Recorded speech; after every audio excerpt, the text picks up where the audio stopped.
Hello Year 2s, it's Miss Whitmarsh here. Today we're going to be having a look at column addition. When we look at addition in general, we see it as a number sentence, and the column addition can help us work it out. We use it as a written method. To begin with, when we look at addition, we normally see part, add part, equals whole. Sometimes we might have more than two parts, but for this video we're just going to add two parts together. My number sentence is 31 add 14 equals, and I have laid it out in my whole part diagram to help me. And as you can see, my two parts are here. I'm trying to find my whole number. When we look at column method, we need to label our columns with tens and ones. This helps us see how we partition numbers. So my first part is 31. So 31 has 3 tens and 1 1. I'm going to add 14. 14 is made up of 1 10 and 4 ones. And to finish my method, I'm going to add my symbols. Now I need to add them together, and this is where column method really helps us. We always start with our ones first. I have 1 add 4, which makes 5. Now when I look at my tens column, I need to remember that this stands for tens. So here I have 3 tens, which is 30. So I've got 30, add 1 10, which is 10. So I have 30, add 10 to make 4 tens, which is 40. So my whole number is 45. And I can finish my number sentence like this.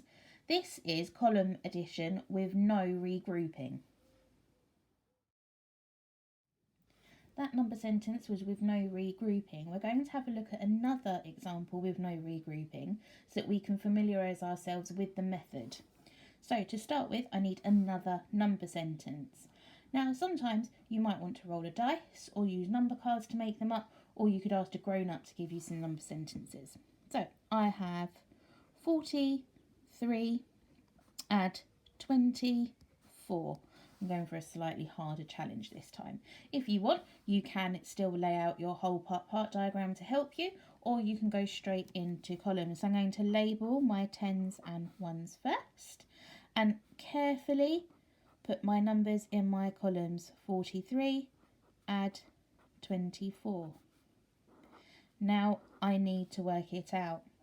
So I'm going to add my ones first. 3 add 4 make 7. 4 tens add 2 tens makes 6 tens, which is 60. So my answer is 67.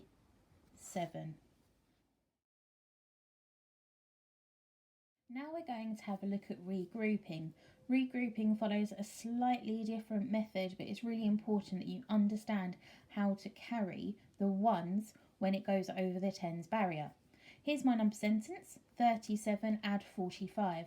I'm going to lay it out into my column method, 37 add 45, not forgetting my symbols so that I know I'm doing an addition.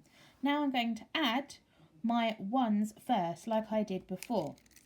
7 add 5 is 12. I'm going to remind myself and just write it down. Now I can't put 12 into the ones column because it goes over the tens barrier, but I can see that there are 2 ones, so I'm going to put that there, and I'm going to carry my 1 down here, which means 10, which I'm going to use later. Now I have 3 tens add 4 tens to make 7 tens, not forgetting to add the 1, the 10 that I carried over earlier, which makes 8 tens altogether. So my answer is 82. Here's another example of regrouping. Let's do this one together and see if you can work it out too. We're going to start by labelling our tens and ones. I've done it already. Then we're going to place our number sentence into our columns, not forgetting our symbol and a space for our answer. Now I need to add my ones together first. 9 ones add 4 ones is 13. Now that I've got this, I need to remember to place the 3 from 13, so that's the ones in my ones column, and carry my 10 underneath my answers so that I can add it on later. Now I've got 5 tens, add 2 tens. I'm going to give you a moment to work it out. That's 7 tens, add on 1 more 10, 8 tens, so our answer is 83.